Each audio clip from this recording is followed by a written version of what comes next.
شادی کے بعد بھی اس نے میرا پیچھا نہیں چھوڑا.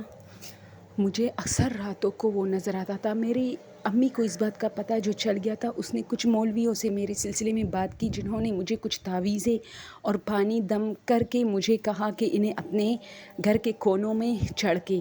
سب کچھ میں نے ایسا ہی کیا اور سب کچھ صحیح سلامت رہا. میں اسے بہت مس کرتی تھی. دوستو یہ سٹوری جو کئی دنوں سے میں آپ لوگوں کے ساتھ لگاتار شیئر کر رہی ہوں، یہ ایک ریئل واقعہ ہے جس میں ایک جن لڑکا، لوگ کہتے کہ یہ سب جھوٹ ہوتا ہے، اس میں کوئی سچائی نہیں ہوتی، لیکن یہ ایک ریئل سٹوری ہے. ایک لڑکی خود آ کے بتا چکی مجھے کہ پھر اس کی بہن کے ساتھ ہوا تھا کہ وہ جو ہے شادی کے بعد تو مولویوں وغیرہ کی کچھ دم وغیرہ سے سب کچھ ٹھیک چلتا رہا، لیکن اس لڑکے کو اس لڑکی سے شدید محبت تھی اور اس نے اسے کہا تھا کہ اگر تم نے شادی کی تو میں کچھ الٹا کروں گا.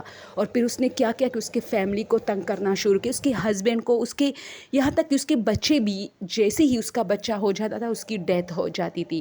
وہ لڑکی کافی خوبصورت تھی اور وہ بہت زیادہ اس بات سے ڈرنے لگی تھی. اس نے اپنے ہسبینڈ سے یہ بات شیئر نہیں کی کیونکہ ظاہر سی بات ہے، بندہ کرے تو کیا، اب شوہر کو ایسی بات بتائے گی تو وہ بھی آپ کو اب نارمل ہی سمجھے گا کیونکہ کوئی ان باتوں پہ یقین بھی نہیں کرتا. دوسری بات، مردوں کو یہ چیزیں پسند نہیں ہوتی اپنی وائف کے بارے میں.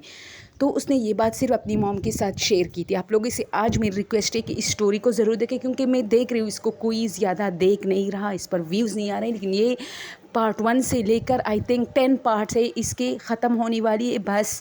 تو آپ لوگ ضرور اس کو دیکھیں.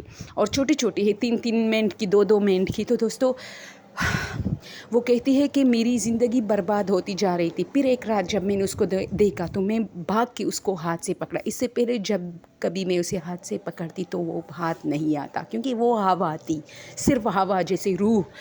تو میں نے اس کو ہاتھ سے پکڑا اور اس کا ہاتھ میرے ہاتھ میں آیا اور میں نے اس کے سامنے رو رو کے التجا کی کہ اب میری شادی ہو چکی ہے لیکن وہ بھی رو رہا تھا. ذرا سوچیں جب ایک جن رونے لگے.